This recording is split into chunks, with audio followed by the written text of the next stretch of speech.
अल्लाह सुख दे दे, अल्लाह राहत दे दे, अल्लाह शिफा दे दे, नहीं देगा अल्लाह काफिरों के पांव का गेंद बना देगा। क्यों? अल्लाह ने सारा सुख, सारा चैन, सारा आराम अपने महबूब की गुलामी में रखा है कि मेरे मुस्तफा की गुलामी कर, उनका कहा मान जन्नत वहां मिलेगी, आराम की जिंदगी यहां मिलेगी। मुसलमानों को जब पैसा होता है तो ये आलिमों से दूर भागता है और साहब ये नेताओं से करीब रहता है। मुसलमानों को जब पैसा हो तो इनकी शादी ब्याह, इनका अकीका खतना सब हिंदुओं जैसा होने लगता है। हमारे गांव में कभी जलजला नहीं आए, हमारे गांव में कभी सैलाब में नदी के कटाव में मेरा गांव नहीं कटे। हम लगाएं 1 एकड़ जमीन में मकई तो हमें 500 कुंटल मकई वहां से उपज जाए। हम दुकान में बैठे तो 10,000 रुपए लेके शाम में घर चले आए। 2 4 10 20 मालदार ग्राहकों को अल्लाह तो हमारे पास भेज दे। काम सारा इब्लीसों जैसा। अब उम्मीद है कि अल्लाह तबारक व तआला हमारी दुआ कबूल कर ले और हम जो चाहें सब अल्लाह दे दे। ऐसा कहीं होता है? जो मालिक है कायनात का, उस मालिक के दुश्मन की बात माने और मालिक से उम्मीद लगा के बैठे कि मेरा मालिक मुझको आराम दे दे, सेहत दे दे, तंदुरुस्ती दे दे, जो दुआ मांगे। आज लोग अजमेर शरीफ लाखों करोड़ों की तादाद में जाते हैं, सबकी दुआ कबूल नहीं होती। कुछ ही लोग हैं जिसकी दुआ कबूल होती है। बंडवा शरीफ लाखों लोग जाते हैं मगर सबकी दुआ कबूल नहीं होती। कुछ ही लोग हैं जिसकी दुआ कबूल होती है। आजकल दरगाहों पे भीड़ लग रही है। क्यों? सबको दुनिया चाहिए। वहां कोई जन्नत के लिए नहीं जाता है, कोई नमाजों की पाबंदी के लिए वहां नहीं जाता है।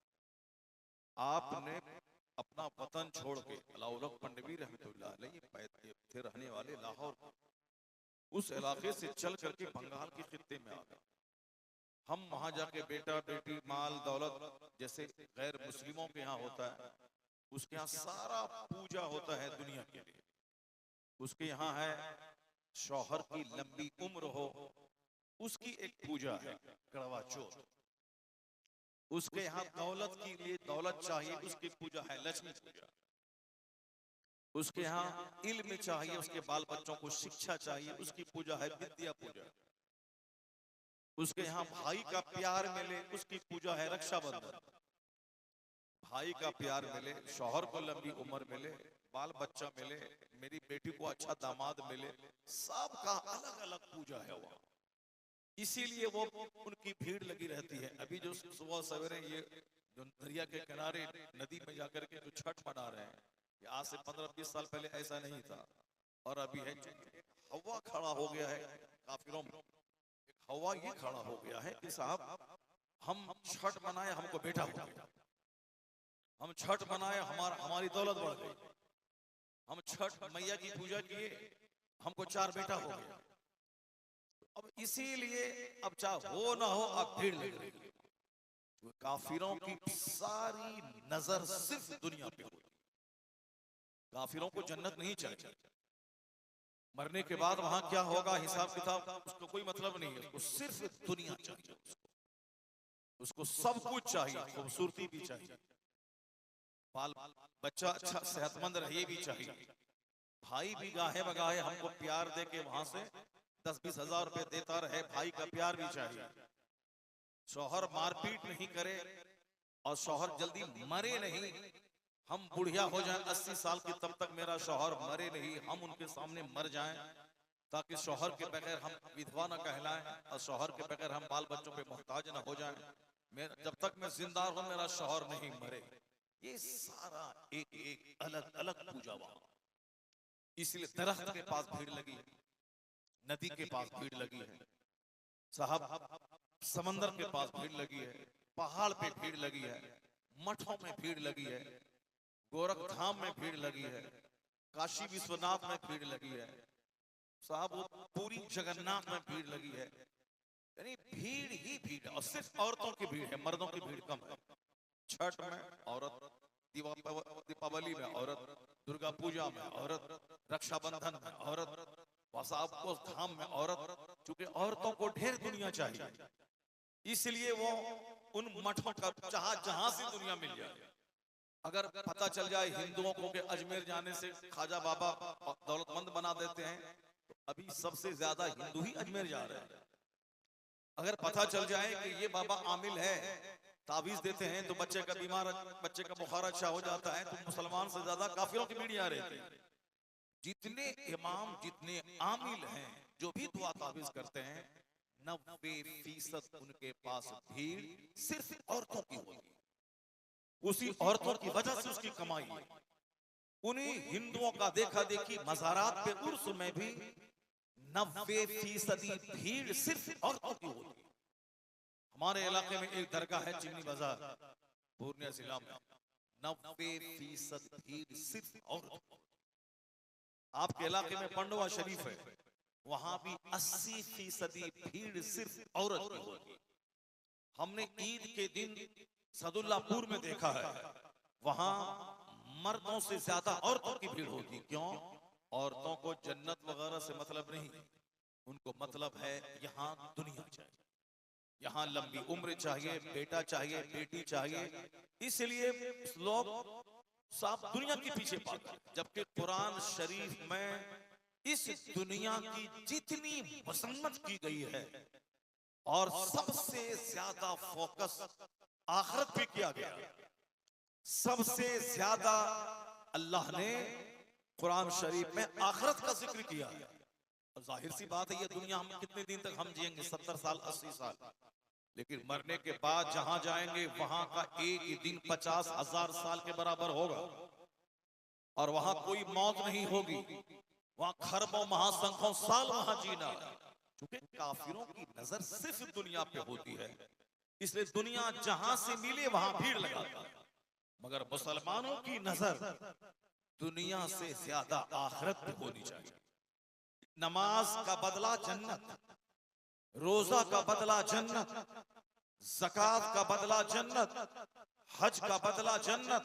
यहाँ जितनी भी नेकियों का पैगाम दिया जाता है, सारी नेकियों के फवायद ये होते हैं कि दुनिया में अच्छाई मिले ना मिले, इस दुनिया के बाद जो दुनिया है, जहां खरबों साल रहना है, महासंख्यों साल रहना है, उस दुनिया की इज्जत ही असल में इज्जत है, वहां की राहत ही असल में राहत है।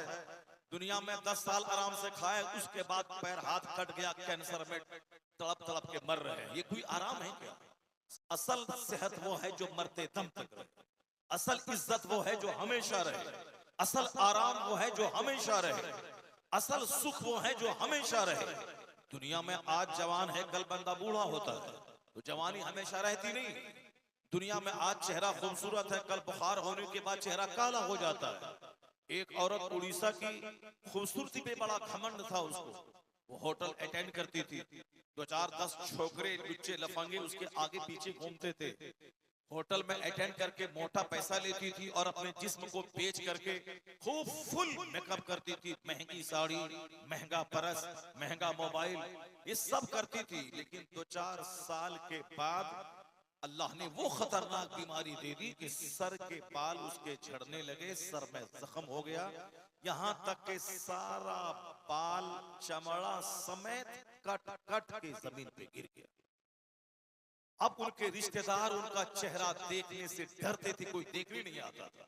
जाहिर सी बात है, सर का सारा चमड़ा अगर नीचे गिर जाए, सर का बाल सारा गिर जाए और सर सड़ जाए, तो उसके चेहरा को देखने से डर लगता है। ये कोई कहानी अखबार और मोबाइल की नहीं है। मैं उड़ीसा में जिसके घर में ठहरता हूँ, जाके कभी कभी उसने बताया ये हमारे पड़ोस का हाल है, उसके पड़ोस की कहानी है। अल्लाह अगर नहीं पकड़ता है तो इसका ये मतलब नहीं कि अल्लाह ताला नहीं है। अल्लाह के नजदीक 100 साल 1 मिनट है, अल्लाह के नजदीक 400 साल 1 सेकंड है। अल्लाह ने फिरौन को 400 साल की लंबी छूट दी, पूरे मिस्र का बादशाह बना दिया, सर में दर्द तक नहीं हुआ। 4 साल नहीं, 400 साल सर में दर्द तक नहीं हुआ। लेकिन जब अल्लाह ने पकड़ा, उसे दरिया में डुबा के तड़पा तड़पा के मार दिया। वह बोलता रहा कि अब मैं ईमान लाता हूं, अब मैं ईमान लाता हूं। अल्लाह ने कहा नहीं, अब तक तुमने एक लंबी मुद्दत तक तुमने फसाद किया, तुम हमारे पैगंबर को झुठलाया, तुम हमारे पैगंबर मूसा को कत्ल करने के लिए तुम चले, वो तुमको कहते थे कि तुम ईमान ले आओ, बादशाह तेरे पास रहेगी, मगर तुमने सोचा कि कौन बादशाह है, मैं ही सब कुछ हूं। अल्लाह ने लंबी छूट देने के बाद जब पकड़ा, बीच दरिया में डुबा दिया, और आज 3000 साल के बाद फिरौन की लाश मिस्र के मुर्दा अजायब घर में मौजूद है, सड़ी हुई हड्डी की सूरत में, ताकि दुनिया जान ले कि खुदाई का दावा करने वाले बंदे का क्या हाल होगा, ताकि दुनिया जान ले कि अल्लाह के नजदीक 400 साल एक सेकंड के बराबर। जब 400 साल एक सेकंड के बराबर है, तो हम लोगों को तो 70-80 साल की जिंदगी मिलती है, जो ज्यादा से ज्यादा जी ले।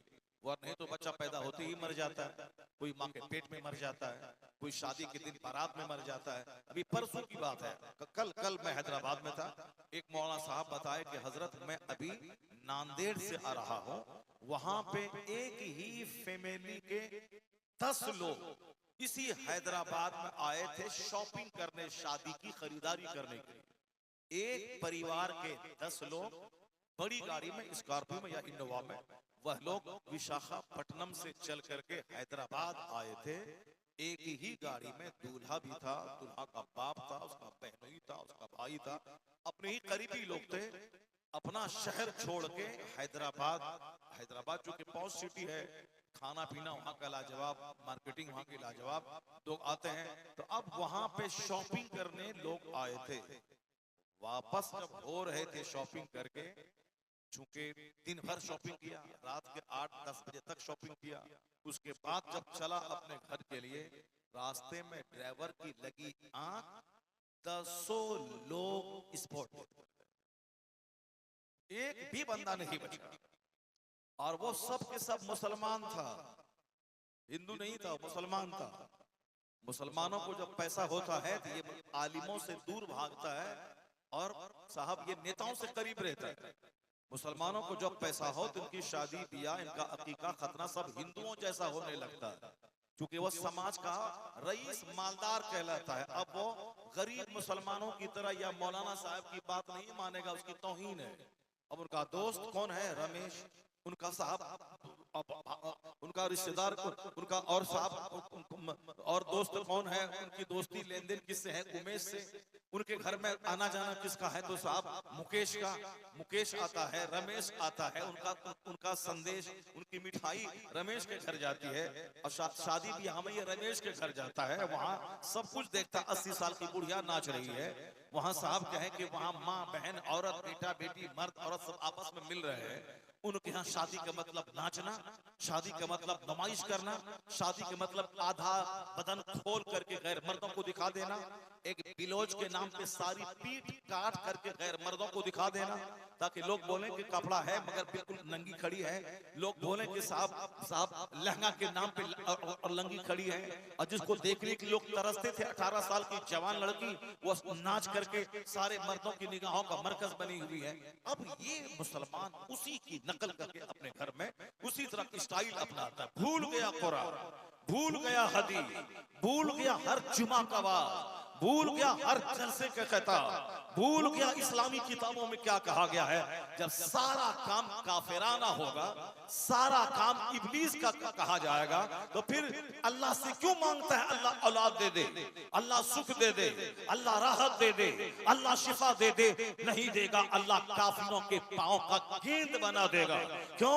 अल्लाह ने सारा सुख, सारा चैन, सारा आराम अपने महबूब की गुलामी में रखा है कि मेरे मुस्तफा की गुलामी कर, उनका कहा मान जन्नत वहां मिलेगी, आराम की जिंदगी यहां मिलेगी।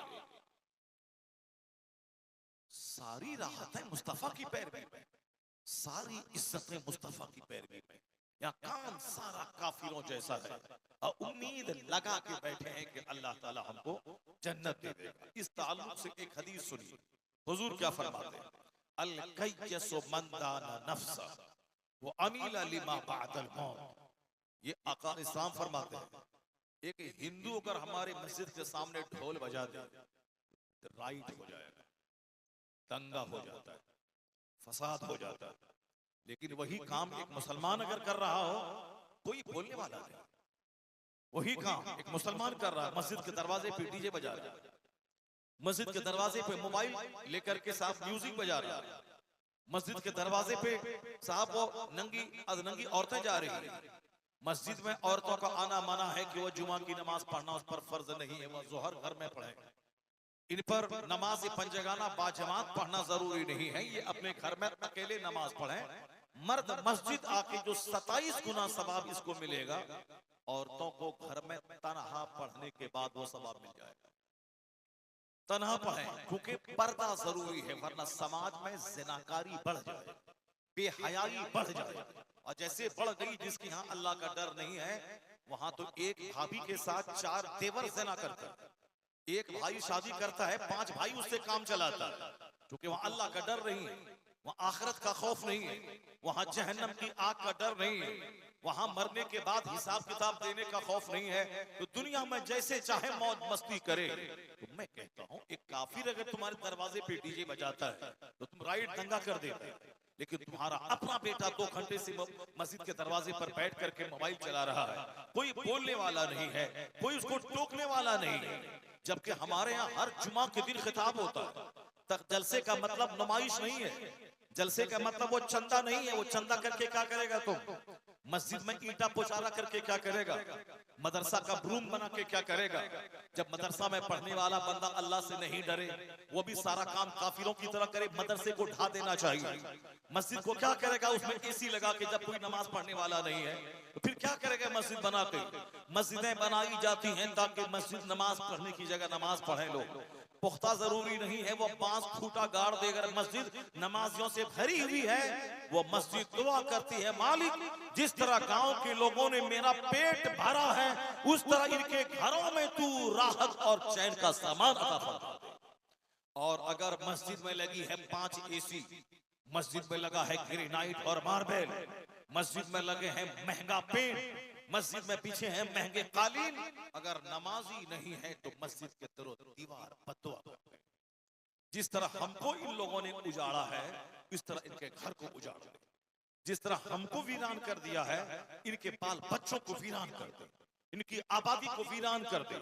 मस्जिद की बददुआ रंग लाती है, तब जाके 2-4-10 साल के बाद दंगा होता है, सारा गांव उजड़ जाता है। जलजला आता है, सारा गांव जमीन में धंस जाता है। ताउन और प्लेग की बीमारी आती है, सारे लोग मौत की आगोश में चले जाते हैं। सुनामी का तूफान आता है, सारा गांव बहा के लेके चला जाता है। इसलिए यहाँ मनमाने ढंग से जीने की सजा है कि सुकून चैन सब खत्म हो गया। मुसलमान होने के नाते कैसे जीना है, मुस्तफा फरमाते हैं, अल कय्यसु मन दाना नफ्सा व अमीला लिमा बादल मौत।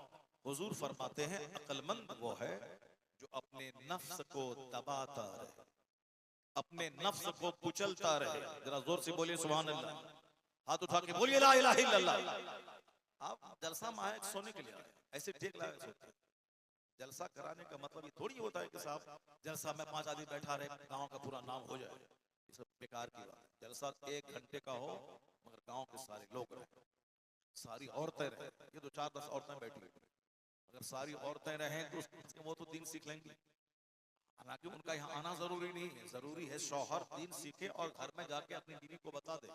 मौलाना साहब ने ये कहा था, क्योंकि जब मस्जिद में आना जरूरी नहीं तो जलसे में आना कहाँ जरूरी हो जाएगा। जलसे के बहाने लोग मेला में घूम रही है, जलसे के बहाने वो मार्केटिंग और शॉपिंग कर रही है। वो हिंदुओं वाला काम यहाँ नहीं होता है कि बेटा का पूजा, बेटी का पूजा, शौहर का पूजा, बाप का पूजा, भाई का पूजा। यहाँ पूजा का मतलब होता है दुनिया मिले ना मिले जन्नत मिल जाए। बस हमारे यहाँ पूजा का यही मतलब है। हज्जे मबरूर का बदला जन्नत। जो 5 वक्त नमाज पाबंदी से पढ़े उसका इनाम यह है, आका फरमाते हैं जैसे तुम्हारे दरवाजे पर एक नदी हो, अब 5 बार उसमें बंदा नहाए तो उसके बदन में मैल कुचैल में से कुछ नहीं रहेगा। उसी तरह कज़ालिका मसलुस सलवातिल खम्स यमहुल्लाहु बिहिन्नल खताया। यही मिसाल 5 वक्त की नमाज की है कि अल्लाह ताला इस नमाज के जरिए खताओं को मिटा देता है। तो नमाजें खताएं मिटाने के लिए, नमाजें जन्नत ले जाने के लिए, नमाजें हमारे दिमाग के गुरूर को तोड़ने के लिए, हमारा घमंड मिटाने के लिए, अब उसी नमाज से दूर रहे और 10 रुपए का पताशा खरीद करके बोलता है कि हम अरबपति बन जाए। 5 रुपए का शकरपाला लेके जाता है पांडवा शरीफ, सोचता है कि हम खरबपति बन जाए। यानी इतना बड़ा बेवकूफ समझा है लोगों ने दरगाह में आराम करने वाले वलियों को। यहाँ शादी ब्याह में खर्चा करें 10 लाख, यहाँ अपने समधी के यहाँ मिठाई भेजें 10,000 रुपए की। साहब कच्चा रसगुल्ला, पक्का रसगुल्ला, सेब चाहिए, अनार चाहिए, संतरा चाहिए, और वहां 10 रुपए का पताशा और 5 रुपए की अगरबत्ती और 25 रुपए की चादर लेके गए और मांग रहे कि सामने वाला जो प्लॉट बिकने वाला है, अल्लाह ताला हमको वह प्लॉट अता कर दे। पताशा 10 रुपए का और मुराद 10 करोड़ रुपए की मांग रहे हैं।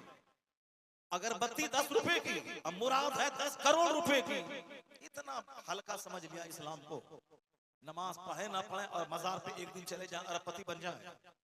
हदीस में आया है कि ए अबू हुरैरा, अपने घर वालों को नमाज का हुक्म दे, अल्लाह वहां से रोजी देगा जहां से तुम सोच नहीं पाएगा। अल्लाह वहां से रोजी देगा जहां से सोच नहीं पाएगा। कब्र के अंदर जो अल्लाह के वली लेटे हैं वो 40 बरस तक इशा के वजू से फजर की नमाज पढ़े। उन्होंने जिंदगी में एक नमाज कज़ा नहीं की, और नमाज छोड़ के उनके दरवाजे पे जाके भीख मांगी जाती है, बाबा हमको 10 लाख रुपए दे दीजिए ताकि अच्छा सा घर बना लें, बाबा ऐसा लड़का दे दीजिए 10 लाख महीना कमाया हैदराबाद में। इतना सस्ता समझ लिए दीन को। दीन उतना सस्ता नहीं है। ये शहादत गए उल्फत में कदम रखना है। लोग आसान समझते हैं मुसलमान। अब जरा वो हदीस सुनिए, अक्लमंद कौन है? वो बेवकूफ है, इंजीनियर हैं, बेवकूफ है। जो आखिरत की फिक्र नहीं करते हैं वो इंजीनियर हैं, वो गधा। जो मरने के बाद जहां खरबों साल रहना है वहां की फिक्र नहीं है। इस दुनिया में 30 साल तक पढ़ाई किया, इंटर किया, MBBS की डिग्री हासिल की, 5 साल में, 2 साल में MD किया, फिर 35 साल में किल्ली खोल के बैठे। अब 35 साल पैसा कमाए, 70 साल के बाद डॉक्टर भी एक दर्जन बीमारी में एक दर्जन बीमारी से जूझ रहा है। पूर्णिया का सबसे बड़ा डॉक्टर है शुगर का इलाज करने वाला KP मोदी, और वो खुद खतरनाक शुगर में ग्रस्त है। चेहरा उसका सूखा है और वो शुगर का स्पेशलिस्ट कहलाता है। मैं गया था इलाहाबाद में एक डॉक्टर के पास, वो हमारा मानने वाला था, बोला बहुत बड़ा डॉक्टर है, बहुत बड़ा डॉक्टर है हजरत, आपको भी 8 साल 10 साल से शुगर है, रोजाना 2 घंटा 2.5 घंटा 3 घंटा बोलते हैं, कुछ आपको नहीं होता है, कभी अचानक कुछ हो जाएगा तो प्रॉब्लम में पड़ जाइएगा। वो तो दिन की बातों का इनाम है कि कुछ नहीं हो रहा, वरना आदमी को आनन फानन शुगर हुआ 5 साल में मर गया, चला गया, और आप इतने साल से हैं बिल्कुल ना, आप कुछ परवाह नहीं कर। चलिए वो डॉक्टर साहब बहुत बड़े हैं, उनके पास दिखला देंगे। मेरा वो चाहने वाला था, मैंने कहा चलो चलते। वहां गए तो देखा सारे मरीज शुगर के पड़े हुए। साहब एक बहुत बड़ा हॉस्पिटल, शुगर स्पेशलिस्ट, और डॉक्टर से जब मिला उसने कहा कि ये खाइए, ये मत खाइए, पूरा चार्ट दिया। सुबह सवेरे उठने के बाद क्या खाना है, उसके बाद दवाई खाना है, फिर उसके बाद क्या खाना है, हफ्ते में एक दिन एक समोसा खाना है, हफ्ते में एक बार थोड़ा सा गोश्त खाना है, चावल थोड़ा सा लेना है, रोटी गेहूं की रोटी में भी शुगर है, गेहूं की रोटी मत खाइए, बाजरा और मकई और चना का आटा मिला के उसकी रोटी बनाई। इतना चाट दिया कि सर में दर्द करने लगा। अब इसमें कैसे बचेगा आदमी? सब कुछ छोड़ देगा तो कैसे जिंदा रहेगा? वो चाट दिया। उसके बाद डॉक्टर का जब मैंने चेहरा गौर से देखा, पता चला ये बंदा खुद शुगर में ग्रस्त है। शुगर का इलाज करने वाला ये खुद ग्रस्त है उसमें। क्या मतलब ये निकला, अगर डॉक्टर आखिरत के बारे में नहीं सोचता है वो डॉक्टर है मगर वो अक्लमंद नहीं। इंजीनियर अगर आखिरत के बारे में नहीं सोचता है, इंजीनियर है मगर अक्लमंद नहीं है। अगर कॉलेज का प्रोफेसर आखिरत के बारे में नहीं सोचता है, सिर्फ दुनिया के बारे में सोचता है, 35 साल पढ़ा, 30 साल नौकरी किया, उसके बाद मौत के इंतजार करने के लिए बैठ गए, दाढ़ी के सारे बाल सफेद, दांत सारे बदल गए, आंख का ऑपरेशन हो गया, और साहब जोड़ में घुटने टकने में दर्द हो रहा है। ये क्या मिला जिंदगी में? 35 साल पढ़े, 30 साल नौकरी किए, 70 साल के बाद एक दर्जन बीमारी लेके मौत का इंतजार करने लगे। अब तो सोचो कि मरने के बाद कहां जाएगा? मरने के बाद वहां जाएगा जहां का एक दिन 50,000 साल के बराबर है। ये झूठ नहीं है, ये सच है। यही है हदीस में यही है कुरान करीम में। आजकल आदमी दाढ़ी रखता है, नमाज नहीं पढ़ता है। क्यों? वो दाढ़ी रख के 2 टका कमाना चाहता है। जैसे डॉक्टर बेवकूफ, वैसे ही मौलवी साहब बेवकूफ। या नात पढ़ता है, नमाज नहीं पढ़ता है। इसका मतलब है नात पढ़ के 2 टका चाहिए ताकि घर बनाए, अपना बाल बच्चे को खिलाएं पिलाएं और गाड़ी खरीद लें, और जन्नत जाने की फिक्र ही नहीं करता। अगर जन्नत जाने की फिक्र करता तो नात भी पढ़ता, नमाज भी पढ़ता, ताकि नात पढ़ के 2 टका कमा के बच्चा पाले और नमाज पढ़ के जन्नत चले जाए। लेकिन जिस तरह डॉक्टर बेवकूफ है, उसी तरह बहुत सारे मौलवी भी बेवकूफ है, जो तकरीर करते हैं नमाज नहीं पढ़ते, जो साहब नात पढ़ते हैं नमाज नहीं पढ़ते। क्योंकि उनको सिर्फ दुनिया चाहिए, आखिरत पर यकीन होता तो फिर वो कभी ऐसा नहीं करता। दिमाग में एक बात है क्या, चलो अल्लाह ताला बख्शने वाला है, माफ कर देगा, जन्नत दे देगा। हम कहते हैं बेवकूफ, नादान, गधे। अल्लाह रोजी देने वाला है, सांप को भी रोजी देता है, चुचंदर को भी रोजी देता है, बंदर को भी देता है। जब अल्लाह रोजी देने वाला है तो घर से चल के 1000 किलोमीटर सफर करके क्यों पैसा के लिए तू यहाँ आया है? जब अल्लाह रोजी देने वाला है तो क्यों खेत में हल चलाया? अल्लाह रोजी देने वाला है तो क्यों दुकान में बैठा? तो अब 2 रोटी खाने के लिए अक्लमंद बन जाता है। नहीं भाई, अल्लाह रोजी देने वाला है मगर मेहनत तो करनी पड़ेगी, हरकत तो करनी पड़ेगी। इसीलिए हम हरकत करते हुए नात पढ़ने आ गए, हरकत करते हुए तकरीर करने आ गए, हरकत करते हुए खेत में चले गए, हरकत करते हुए दुकान में बैठ गए। काश यही सोच लेता कि अल्लाह रोजी देने वाला है मगर हमको मेहनत करनी पड़ेगी, दुकान जाना होगा, खेत में हल चला के मकई गेहूं डालना होगा, तो कम से कम इतना तो सोच लेते कि जिस तरह अल्लाह रोजी देने वाला है मगर मुझको दुकान जाना पड़ता है, उसी तरह सोच ले कि अल्लाह गुनाह माफ करने वाला है, जन्नत देने वाला है। मगर जिस तरह रोजी देने वाला है, दुकान जाना होगा, उसी तरह अल्लाह बख्शने वाला है, मुझे मस्जिद जाना होगा, नमाज पढ़ना होगा, सजदा करना होगा। कितने बेवकूफ और गधे हैं दुनिया के जलील सिक्के के लिए भाग दौड़, जलील सिक्के के लिए मेहनत, जलील सिक्के के लिए बस आप रात भर जागना और खरबों साल की राहत के बारे में ये दिमाग में बिठा देना कि अल्लाह ताला माफ करके जन्नत दे देगा। यहाँ चाहे सूद खाएं, यहाँ चाहे शराब पिए, यहाँ चाहे जिना करें, यहाँ चाहे नमाज छोड़ें, यहाँ से आप लंगटापनी करें, कुछ भी करें, जन्नत तो हमारे लिए पक्की है। ये सोच बनी हुई है लोगों की। अब ये हदीस सुनिए, हदीस में हुजूर क्या कहते हैं, तुम्हारी चलेगी कि मुस्तफा की चलेगी? तुम्हारी बात चलेगी कि या जिस नबी पर ईमान लाया है उस नबी की बात चलेगी? जरा गौर से सुनिए। इधर एक बच्चा उठा था, आप उधर दिमाग ध्यान देने लगते, हमको देखिए, जोर से बोलिए सुभान अल्लाह। एक तो बेवकूफ लोग सोए हुए हैं, जो अक्लमंद बैठे हुए हैं वो भी दूसरे का मुंह देख रहे हैं। जरा जोर से बोलिए सुभान अल्लाह। देखिए ये पैर उठा के बैठा हुआ, अंदर चले जाए, सोया हुआ। बताइए क्या है साहब? जलसा करा दे, मजाक करा दिया। नाच गाने की महफिल में 10,000 आदमी, यहाँ 100 आदमी नहीं बैठा हुआ, क्या फायदा जलसा कराने का? जब आदमी लोग सुनेगा नहीं, दीन नहीं सुनेगा। ऐसा थोड़ी वो हिंदुओं के हवन की तरह 72 घंटा हरे रामा हरे कृष्णा करें, उसकी फैक्ट्री बन जाए, काम हो जाए। यहाँ वैसा नहीं होता है। यहाँ होता है दीन सिखाने की बातें होती है, जन्नत के रास्ते बताए जाते हैं, अल्लाह का डर दिल में बिठाया जाता है। ये बताया जाता है कि सारी घंटी बजाने से कुछ नहीं होगा, जब तक जिंदा हो तुम्हें सजदा करना होगा, गुनाहों से बचना होगा, ताकि मरने के बाद कब्र में आराम मिले और हशर में खरमों साल तक आराम मिलता रहे। यहाँ ये पैगाम दिया जाता है। यहाँ एक दिन घंटी बजा के साल भर का दाना नहीं निकल आता है।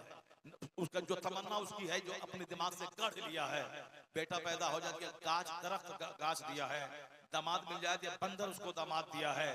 या दुनिया में बहुत सारे लोग हैं कि जो अल्लाह का इनकार करते हैं, नास्तिक है, वो किसी धाम में नहीं जाते हैं, किसी दरख्त के पास धागा नहीं बांधने जाते हैं। उसके पास ही बेटा है, उसके पास ही फैक्ट्री है, उसके पास ही फॉर्च्यूनर है, उसके पास ही बहुत सारी गाड़ियां हैं। तो क्या मतलब? आदमी का ये अपना गड़ा हुआ शैतानी अकीदा है कि मैं इस दरख्त में ताला बांधा तो हमको ये मिल गया, मैं मजार पे जाके ताला बांधा धागा बांधा तो ये मिल गया। कुछ नहीं मिलेगा। बात वही सच्ची है जो मुस्तफा ने कही, बात वही हक है जो पैगंबर आज़म ने कही। अब हुजूर ने क्या कहा, जरा सुनिए। अल कय्यिसु मन दाना नफ्सा व अमिल लिमा बअदल मौत। हुजूर कहते हैं अक्लमंद है वो जो अपने नफ्स को दबाता है, नफसानी ख्वाहिशात को कुचलता रहे, नफ्स जो जो कहे उसकी बात ना माने। नफ्स तो कहता है खूबसूरत लड़की है, गौर से देखो 1 घंटा। नफ्स तो कहता है नंगी तस्वीरें मोबाइल में है, 1 घंटा मजा ले लेके आंख को सेकते रहो। इसीलिए बेशुमार औरतें, बेशुमार मर्द वही काम कर रहे हैं। वरना मल्टीमीडिया मोबाइल लेके क्या करते हो? तो क्या करती है मेरी बेटी? क्या वो डॉक्टर बन गई? क्या बैरिस्टर बन गई? क्या वो साहब साइंटिस्ट बन गई? नहीं, अलबत्ता अय्याश बन गई, अलबत्ता जानिया बन गई, अलबत्ता फाहिशा बन गई, अलबत्ता सास की गीबत करने वाली, शौहर से तलाक का डिमांड करने वाली बेहया बन गई। मोबाइल से अगर हमारी बेटी बैरिस्टर बन जाए, हमारी बेटी साहब प्रोफेसर साइंटिस्ट बन जाए, हमारी बेटी वो बाहया बन के जन्नती बन जाए तो चलो ठीक है। मगर यहाँ करोड़ों में कोई एक औरत की मोबाइल चला के साइंटिस्ट नहीं बनती है। अलबत्ता शौहर से लड़ने वाली, सास को गाली देने वाली, अपनी माँ को फोन करके वहां से 2 आदमी बोला के अपने शौहर को जेल ढुकाने वाली, ये बेहयाई अपनी जिंदगी के चमन में आग लगाने वाली, शौहर को ही तुम जेल ढुका देगी तो तेरा क्या हाल होगा? फिर वो कौन दूसरा तुझसे निकाह करेगा? तो निकाह तो कोई करेगा, अलबत्ता समाज के 5 छोकरे से जिना करना पड़ेगा, वरना जहर खा के मरना पड़ेगा। और कौन सा रास्ता है? इसलिए कहा गया है अक्लमंद है वो खातून जो अपने शौहर के पास इज्जत के साथ रहे, खुदा की इबादत करे, शौहर से दुनिया में सुकून मिले, इबादत से जन्नत में सुकून मिले। ये मोबाइल तबाह कर दिया बेशुमार खवातीन को, मोबाइल ने तबाह कर दिया बेशुमार छोकरे को। अगर हमारे समाज का कोई लड़का मोबाइल चला चला के MBBS डॉक्टर बन गया तो उनको सामने ले आओ, हम उनका हाथ चूम लेंगे। अगर मोबाइल चला चला के कोई IAS ऑफिसर बन गया तो सामने लाओ, पेशानी हम चूम लेते हैं। मोबाइल चला चला के वैज्ञानिक बन गया तो चलो हम उसका हाथ चूम लेते हैं।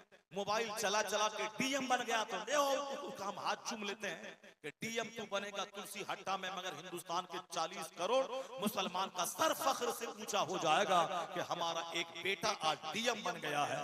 कश्मीर का कश्मीर का फैसल वुड IAS में टॉप किया, हिंदुस्तान के 40 करोड़ मुसलमानों का कलेजा ठंडा हो गया कि चलो हमारा बेटा कम से कम IAS में टॉप तो कर लिया। तो एक बेटा हमारा अगर वो निकम्मा, शराबी, चोर, पापी, बलात्कारी बनता है तो हमको तो उससे कुछ नहीं बिगड़ता, वरना हमारा मनोबल नीचा होता है, मुसलमानों की शान घटती है, मुसलमान जलील होता है। अगर एक बच्चा कोई हाईएस्ट क्वालिटी की कामयाबी हासिल करता है, हमको तो एक टका वो देगा नहीं, अलबत्ता मुसलमानों की शान बुलंद होती है, इनका दबदबा बुलंद होता है। ये बताता कौन बच्चा है जो मोबाइल चला के DM बन गया? वो तो करोड़ों में कोई, मगर मोबाइल चला के हिजड़ा बन गया, ये गली गली भी लाएगा। मोबाइल चला के नामर्द हो गया, वह शादी के लायक नहीं रहा, वह मुश्तजनी करके, हैंड प्रैक्टिस करके, जानवर से सोहबत करके, तो साहब तवाइफ के कोठे पे जाके एड्स को दावत दे के अपनी सेहत का खून किया। अगर वो किसी से शादी भी कर लेगा, उनकी बीवी को एड्स हो जाएगा, उनसे अगर बच्चे भी पैदा हो गए उसको एड्स हो जाएगा, और सारा परिवार खतरनाक बीमारी में लपट होकर के सारा परिवार तबाह बर्बाद हो जाएगा। अगर उनका बच्चा बच भी गया, उनकी आने वाली नस्लें तबाह हो जाएंगी। ये तो हुआ, नस्ल तबाह हुई, कैरेक्टर तबाह हुआ, सेहत तबाह हुई, आदत तबाह हुई, खानदान की नाक मिट्टी में मिल गई, गांव की आबरू मिट्टी में मिल गई। ये तो हुआ कि मोबाइल चला के जो DM बनने वाला था वो चपरासी भी नहीं बन पाया, वो जोकर बन गया, वो समाज का डकैत और चोर बन गया, समाज के लोगों की नाक में दम करने वाला लुच्चा लफंगा बन गया, एक अच्छा इंसान नहीं बन पाया। तो जो मोबाइल हमारे लाखों बच्चों को तबाह कर दे, ये 24 घंटे चलाने की चीज है, उसका सही इस्तेमाल कर, बस फोन आए जाए, बाकी उसके अलावा उससे रिश्ता जहां बढ़ेगा तो आने वाली नस्लें नामर्द हो जाएंगी। अपना रिश्ता आलिमों से कायम कर, कुरान से कायम कर, हदीस से कायम कर, नेक सोहबतों में रह, 80 बरस तक कुव्वते मर्दानगी तेरी जाएगी नहीं, चेहरे की रौनक कभी खत्म नहीं होगी।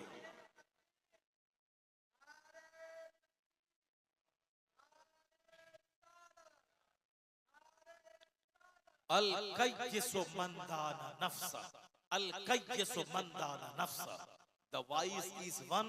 हुजूर कहते हैं जिसका हम कलमा पढ़ते हैं, जो हमारे पैगंबर है, जो हमारे सरदार है, जिसने कहा कि अल्लाह एक है, जिसने कहा कि कुरान अल्लाह की किताब है, जिसने कहा कि जन्नत और दोज़ख है, उस नबी मोहतरम से बड़ा कोई नहीं है। वो नबी मोहतरम कहते हैं अक्लमंद है वो जो अपने नफ्स को दबाए। नफ्स बोले शराब पी, बोले खबरदार नहीं पीना। नफ्स बोले सनीमा देखो 3 घंटा हाल में बैठ के नहीं करना। नफ्स बोले सर्दी बहुत है, लिहाफ ओढ़ के सो जाओ, आपको नफ्स की मुखालफत करना नहीं। खबरदार, नमाज फजर छूट गई तो मेरी जिंदगी बर्बाद हो जाए, मेरे बाल बच्चे तबाह हो जाए। अगर नमाज फजर पढ़ लिया तो पूरी दुनिया की हुकूमत से नमाज फजर बेहतर है। ये हुजूर कहते हैं रकअतल फज्र खैरुम मिनद दुनिया व मा फीहा। मुस्तफा कहते हैं फजर की 2 रकात नमाज दुनिया और दुनिया में जितनी चीजें हैं उससे बेहतर है। क्या बात मुस्तफा ने कह दी। दुनिया में 200 से ज्यादा ममालिक हैं, दुनिया में सोने चांदी के पहाड़ हैं, दुनिया में पेट्रोल और डीजल के चश्मे हैं। हुजूर क्या कहते हैं, दुनिया और दुनिया में जो कुछ है उससे बेहतर है फजर की 2 रकात नमाज। अल्लाह, ये कमजोर हदीस नहीं, मुस्लिम शरीफ की हदीस में आया है। क्यों बात कर रहे हैं?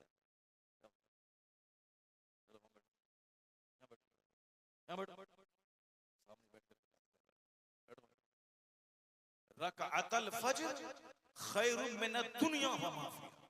फजर की 2 रकात नमाज दुनिया और दुनिया में जो कुछ है उससे बेहतर। अब बताएं हुजूर ने कितनी बातें कही। जो फजर पढ़ लिया वो समझ ले कि सबसे बड़ा धनवान, जो फजर की नमाज पढ़ा वो सबसे बड़ा मालदार है। ये हमारे कहने से नहीं, जिस नबी का कलमा आप पढ़ के मुसलमान हैं उस नबी का कहना है। ये 2 रकात नमाज पढ़ना दुनिया और दुनिया की सारी चीजों से बेहतर। अब हमारी औरतें, माँ बहन, बेटियां जब मन में आया पढ़ लिया, 1-1 महीना गायब है। जब मन में आया पढ़ लिया, 1-1 महीना गायब है। रोजा रखने की तो इनको आदत है, वो अल्लाह के लिए थोड़ी रोजा रखता है। लोग कहते हैं कि रोजा रख रही है, अच्छा काम कर रही है। वो रोजा रख वो अल्लाह के लिए रोजा रख रही है। ये तो भूखे रहने की आदत है इसको। ये सुबह सवेरे उठती है 3 बजे, नाश्ता खाती है 2 बजे, रात दिन का दोपहर खाना खाती है शाम में 5 बजे, रात का खाना खाएगी रात में 12 बजे। गैस्ट्रिक की बीमारी उसको ना होगी तो किसको होगी? तो अब चूंकि ऐसे भूखा रहना ही है, अब रोजा रख लिया। ऐसे भी उसको भूखा ही रहना है। शौहर से लड़ाई हुई 4 दिन भूखी, कोई टेंशन हुआ 4 दिन भूखी, सास से लड़ाई हुई खाना बंद, शौहर से जंग खाना बंद, तो वो तो भूखी रहती है। भूखे रहने की आदत है, रमजान में भूखे रह गई, सुबह से लेकर शाम तक भूखी रह गई। अगर अल्लाह के लिए न इबादत करती तो रोजा फर्ज है सिर्फ रमजान में, और दिनों में नहीं। वो नफल है, रखो सवाब, नहीं रखो कोई गुनाह नहीं। लेकिन नमाज पढ़ना 365 दिन फर्ज है।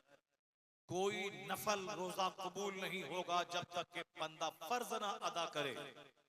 नमाज फर्ज छोड़कर वह साल के 360 दिन नफल रोजा रखे, कोई रोजा कबूल नहीं होगा।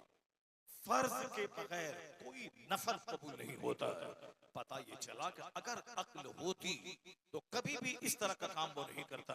आइए मौलाना साहब, अगर अक्ल होती तो कभी अपने मन के मुताबिक काम नहीं करती, अपनी तबीयत के मुताबिक काम नहीं करती, अपनी तबीयत की गुलामी नहीं करता। वह अक्लमंद वो है जो तबीयत की नहीं शरीयत की। अक्लमंद है वो जो अल्लाह रसूल की बात मानता हो। अब हुजूर क्या कहते हैं, अक्लमंद है वो जो नफ्स को दबाता है, नफ्स को कुचलता है। यही नफ्स है ना, ज़िना, शराब, सूद सबकी तरफ माइल करता है।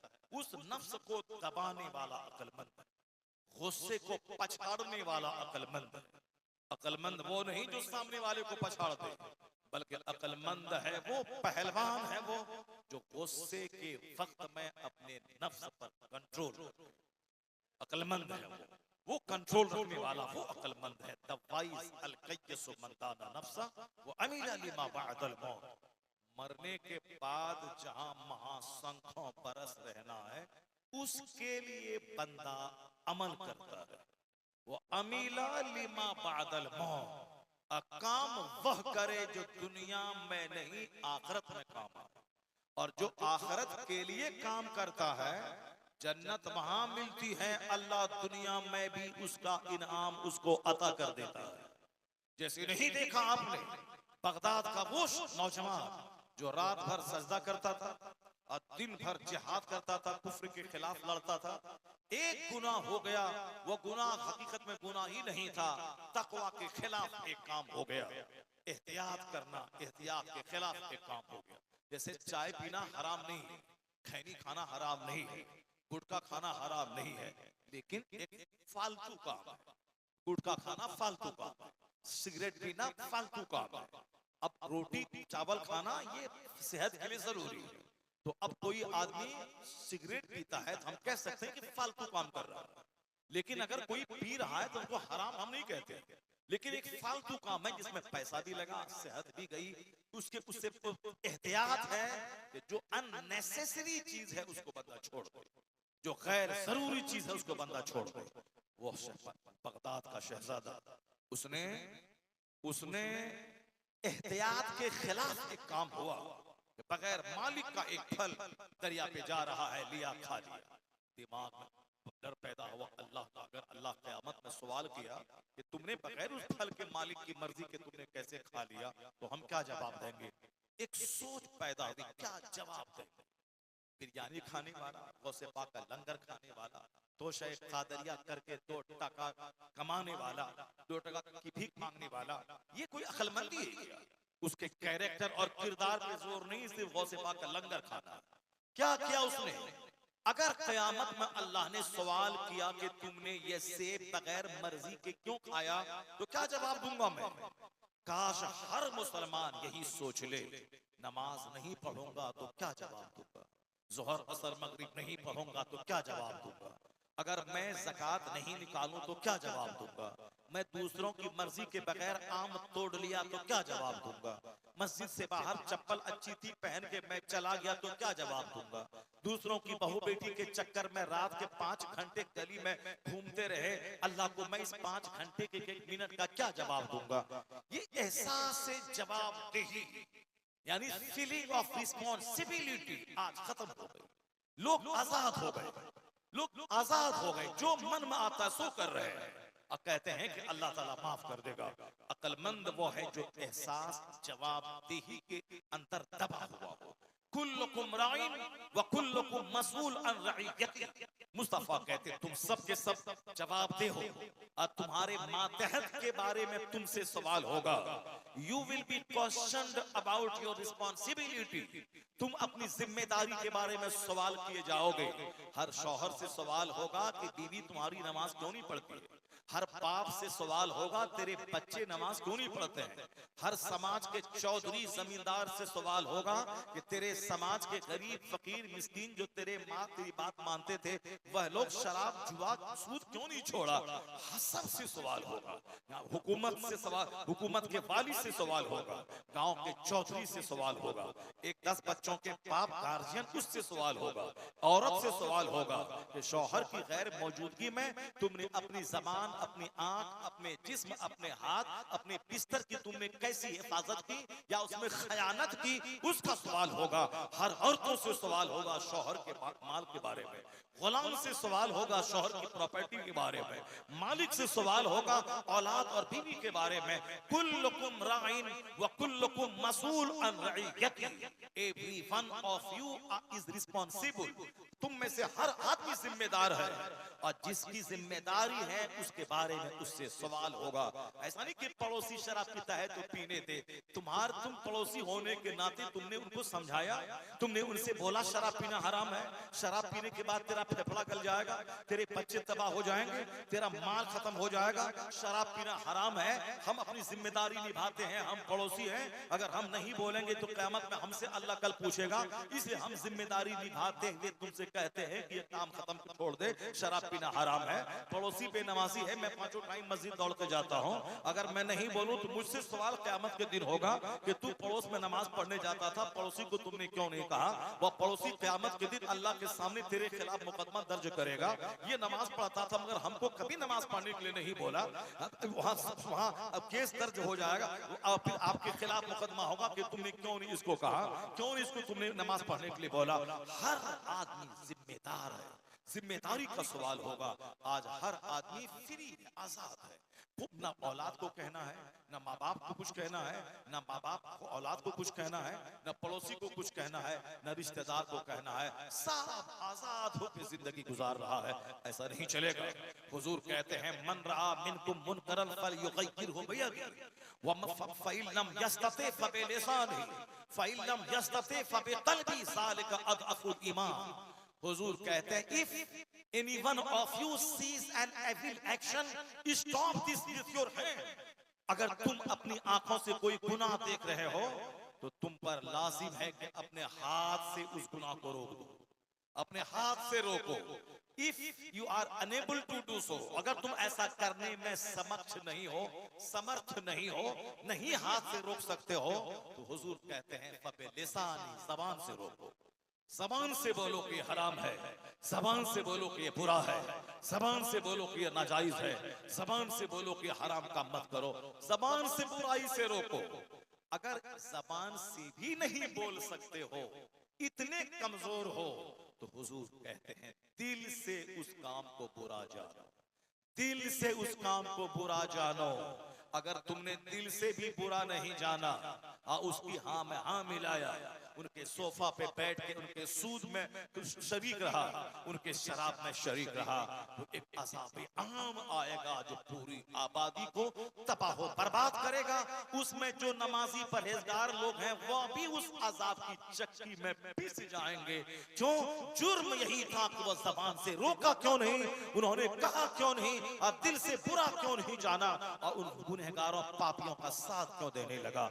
इसीलिए जलसा होता है ताकि ज़बान से नसीहत किए जाए, इसीलिए जुमा का खुतबा फर्ज है ताकि ज़बान से नसीहत किए जाए, इसीलिए इस्लामी गवर्नमेंट चोरों का हाथ काटती है ताकि सजा दे के दूसरों को चोरी करने से रोका जाए, इसीलिए इस्लामी गवर्नमेंट ज़िना करने वाले को चौराहे पे खड़ा करके पत्थर मार के उसे मार देती है गवर्नमेंट, ताकि एक बंदा मरेगा या एक औरत मरेगी, करोड़ों औरतों की आबरू महफूज हो जाएगी। नारे तकबीर, नारे तकबीर, इस्लाम में इसीलिए हार्ड सजा है ताकि एक आदमी का हाथ काटा जाएगा, करोड़ों आदमी चोरी करने से बच जाएगा, एक आदमी ज़िना करेगा वो मारा जाएगा, बुरी मौत तो लाखों औरतों की आबरू महफूज हो जाएगी। इसीलिए इस्लाम में सख्त सजा। अब हुजूर ने क्या कहा, अक्लमंद वो है जो नफ्स को दबाए, आखिरत में जो काम आता है उसके लिए काम करता रहे, आखिरत का काम करता, वो अमिला लिमा बअदल मौत, मरने के बाद की जिंदगी जो दायमी हमेशा वाली जिंदगी है उसके लिए अमल करता रहे। दुनिया में मकान बनाना कोई कमाल नहीं, चोर चमार चौहड़ा डोम पखाना ढोने वाला भंगी वो भी 10 करोड़ का मकान आज बना रहा। आज गाड़ी खरीदना कोई कमाल नहीं, चोर चौहड़ा पखाना ढोने वाला भंगी मेहतर वो भी आज आल्टो पे, स्विफ्ट पे, डिजायर पे, एर्टिगा पे वो भी चल रहा है। हमारे इलाके का अगर कोई डोम नहीं चल रहा हो, मगर बनारस में जो डोम है जो मुर्दा को जलाता है वो 50 करोड़ के मकान में रहता है। और ऐसे भी हमारे घर के बगल में एक चमार था जो मुर्दा, जो बैल वगैरह गाय वगैरह मरे हुए जानवर का चमड़ा खाल के अपना बेच के 2 टका कमाता था। आज उसका बेटा टीचर है, मास्टर है, आज सब अच्छा घर बना लिया है, गाड़ी पे चल रहा है, सब लोग चल रहे हैं। इसलिए आज मकान बनाना कोई कमाल नहीं, गाड़ी खरीदना कोई कमाल नहीं, 2-4 बीघा जमीन खरीदना कोई कमाल नहीं है। कमाल क्या है? नमाजी बनना कमाल है, सच बोलना कमाल है, ईमान बचाना कमाल है, राहे हक पे चलना कमाल है, मुस्तफा की गुलामी करने वाला किराए के घर में रहे, और शराब पीने वाला 50 करोड़ के बंगले में रहे, किराए पे रहने वाला, नमाज पढ़ने वाला, नेक रहने वाला, गुनाह से बचने वाला अल्लाह के नजदीक इतना पसंदीदा है कि इनकी जियारत के लिए, मुसाफा के लिए आसमान से फरिश्ता जमीन पे आता है। बस सिर्फ माल, दुकान, गाड़ी, छकड़ा, मार्बल, टाइल्स, बाथरूम, दरवाजा, गाड़ी, अल्टो, इसी में सारे लोग पागल हैं। मस्जिदें वीरान हो गई, मदरसा उजड़ गया, जलसा उजड़ गया, दीनी महफिलें उजड़ गई। मदरसा जो जिसने पूरी दुनिया में इल्म का चिराग जलाया था, उस मदरसे में मुसलमान अपने बच्चों को पढ़ाने को तैयार नहीं है। इसी मदरसे ने यूनिवर्सिटी खोला है, इसी मदरसे ने कॉलेज का रास्ता दिखाया है, इसी मदरसे ने साइंटिफिक डेवलपमेंट का रास्ता दिखाया है। क्योंकि आप लोग तो मौलाना लोगों की बुराई बयान करते हैं, आपको क्या मालूम है? अमेरिका यूरोप का एक दानिश्वर वो कहता है कि the Spanish citizen may be looked upon as the father of European philosophy. एक ये हिंदुस्तान का दो चार शरीर बदतमीज नहीं, यूरोप का हाईली पढ़ा लिखा आदमी वो कहता है ये जो साइंसी तरक्की, AC, fridge, cooler, laptop, mobile, television, radio, train, plane, three wheeler, two wheeler, four wheeler, ये जो साइंस की वजह से सारी तरक्की हुई है, ये सारी तरक्की अरबी मदरसों से किया गया है। वो कहते हैं अरबी मदारिस के उलमा यूरोप की साइंस के बाप हैं, जिसने साइंस को जन्म दिया, जिसने साइंटिफिक डेवलपमेंट का रास्ता दिखाया है। उसके लिए एक डिटेल्स है कि कैसे रास्ता दिखाया है, कैसे कुरान ने रिसर्च का, रिफ्लेक्ट का, कंसंट्रेशन का, डिस्कवरी का रास्ता दिखलाया है। एक अलग टॉपिक है वो, लेकिन दुनिया में एहसान मुसलमानों का मदरसे का है। इस मदरसे ने यूनिवर्सिटी का रास्ता दिखाया है। आज वही मदरसा उजड़ गया, मदरसे में कोई अपने बच्चों को पढ़ाने को तैयार नहीं। वो तो चार मजदूरों का बच्चा मदरसे में पढ़ता है, अब पढ़ने के बाद वो अपने माँ बाप को मजदूरी से छुड़ाने के लिए, अब मिट्टी की दीवार हटा के ईंट देने के लिए उसी में दिन रात लगा रहता है। वो क्या हक बोलेगा, वो क्या इस्लाम की खिदमत करेगा, वो तो अपनी गरीबी दूर करने ही में लगा रहता है। अगर कोई मालदार घराने का 100 बीघा एकड़ जमीन का बेचने वाला कोई आदमी, अगर उसका बेटा आलिम बन जाता और उसका बाप कहता कि तुम्हें कभी भी किसी भी जालिम से डरना नहीं है, हक बोलना है, किसी का झोला नहीं ढोना है, कुरान हदीस बयान करना है, और अपना खाने पीने के लिए ये 10 बीघा जमीन है, उसकी आमदनी से खाना और हक बोलना, 50 गरीबों के बच्चे मिलके वो काम नहीं कर पाएंगे जो एक मालदार का बेटा आलिम काम करता है। क्योंकि वो दूसरों की चमचागिरी नहीं करेगा, वो अपने जगह बचाने के लिए मुतवल्ली की सब्जी बाजार से लाके नहीं देगा, वो उसको अपने इल्म को जलील नहीं करेगा, वो हक बोलेगा, चाहे जगह छूटे रहे, लालच ही नहीं होगी तो वो बिल्कुल ज़िना की, शराब की, सूद की मजम्मत करेगा।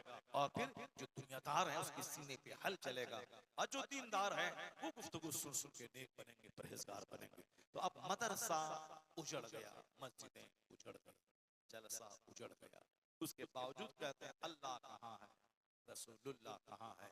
इस्राइल में मुसलमानों पे सितम फिलिस्तीन में हो रहा है, अमेरिका इस्लाम मिटाने के लिए है, हिंदुस्तान के कुफारो मुशरिकीन अब मैं थोड़ा सा बहाना ढूंढ के मेरे घर में घुस के मेरा झंडा हटा के अपना झंडा गाड़ के शासन करना चाह रहा है। अखबार पढ़ लेना, यूट्यूब देख लेना, उसके बाद सीना कभी हिलता नहीं है कि हम मस्जिद में जाके तौबा करके अल्लाह के हुजूर सजदा करें, इलाही मेरी बदअमली से मेरे भाई का घर जला है, अब मैं तौबा करता हूँ, शराब से ना नहीं, नमाज पढ़ूंगा। अगर तौबा किया तो तौबा होगी, इस गांव में इसका असर पहुंच जाएगा बहराइच शरीफ। ये होना चाहिए। बस अखबार पढ़ा, आहा, फिर जैसे जीते हैं काफिरों की तरह वैसे जीना है। मोबाइल में देख लिया, व्हाट्सएप में, आहा, फिर उसके बाद जैसे जीते हैं, नमाज इशा छोड़ा, फजर छोड़ा, झूठ बोला, फिर वैसे ही जीते हैं। अल्लाह कहाँ है ये मत बोल, अल्लाह कहाँ है पूछ अपने दिल से कि तू कहाँ, तू कहाँ खड़ा है। अल्लाह तो तेरी शहीरत से ज्यादा करीब है, अल्लाह तो आज भी रहमतों की बारिश करने को तैयार है। इकबाल की जबान में हम तो माइल बकरम है, कोई साइल ही नहीं, राह दिखलाए किसे कोई रह रहे मंजिल की, किसे राह। अल्लाह की रहमतें तो झूम के बरसने को तैयार है, अगर कोई हो तो उन रहमतों को अपने हिस्से में करने वाला। दिखावा, नुमाइश, एग्जीबिशन, प्रदर्शन, अल्लाह वाला करोड़ों में कोई नजर नहीं आता। जो खुदा की खातिर झूठ त्याग दे, खुदा की खातिर शराब त्याग दे, खुदा की खातिर जुआ त्याग दे, खुदा की खातिर गुनाहों को छोड़ दे, कोई नहीं मिलता। अब हुजूर आगे क्या कहते हैं, अल आजिज़ु मन अतबा नफ्सहु हवाहा व तमन्ना अलल्लाह। ये हदीस पाक सुनिए, हुजूर क्या कहते हैं, बेवकूफ है वो कौन, बेवकूफ है वो जो नफ्स की गुलामी करे, नफ्स जो जो कहे वो करे, वो तमन्ना अल्लाह, और अल्लाह पर उम्मीद लगा के बैठे कि अल्लाह माफ कर देगा, जन्नत दे देगा। गुलामी नफ्स की, गुलामी तबीयत की, और उम्मीद लगा के बैठे कि अल्लाह माफ कर देगा। मुस्तफा कहते हैं वल आजिज़ो, वो बेवकूफ है, वो अहमक है जो नफ्स की गुलामी करे और उम्मीद लगा के बैठे कि अल्लाह माफ कर देगा। ऐसा नहीं होगा। कुफार और मुशरिकीन को अल्लाह ने दुनिया में आज़ादी दी है, दुनिया में उसके लिए सल्तनत है, सल्तनत उनके लिए दौलत है, दुनिया को अल्लाह ने उसके लिए सजा दिया है, सजा दिया है अल्लाह ने उसके लिए। अब अल्लाह कहता है ज़ुय्यना लिल्लज़ीना कफ़रुल हयातुद दुनिया, काफिरों के लिए दुनिया की जिंदगी अल्लाह ने डेकोरेट कर दिया है। वयस्खरून मिनल्लज़ीना आमनू, और ये कुफार और मुशरिकीन मुसलमानों को देखकर मजाक उड़ाते हैं, इनकी गरीबी का, इनकी जहालत का, इनकी इलिटरेसी का, इनकी गुर्बत का, इनकी मिट्टी के घर का, और इनकी अच्छी कायदाना सलाहियत के न होने का काफिर मजाक उड़ाते हैं। अल्लाह ने क्या कहा, ए मोमिन, वल्लज़ीना तक़ौ फ़ौक़हुम यौमल क़यामा, तुम नर्वस मत होना, काफिरों की दौलत देख के कभी अपने दिल को शिकस्ता मत करना, इनकी शान शौकत फौज ताकत दौलत देख के कभी तू एहसास कमतरी का शिकार ना होना। दुनिया फानी है, आखिरत बाकी है। अल्लाह कहता अगर तुमने दुनिया में गुनाहों से अपने आप को बचाया तो कल कयामत के दिन इन कुफ्फार और मुशरिकीन पे तू ही गालिब आएगा, और इज्जत वहां तेरे लिए है, जिल्लत वहां इन काफिरों के लिए। अल्लाह तबारक व तआला हमको आपको सबों को जो हुजूर ने कहा है उस हदीस पर अमल करने की तौफीक अता फरमाए। अल्लाह हमें दुनिया और काफिरों की चमक दमक से निगाहें हटाकर जन्नत पे नजर टिकाने की तौफीक अता फरमाए। फुजुलियात वाहियात खुराफात से बचकर मस्जिद मदरसा खानका जलसा आलिमों की सुहबतों को आबाद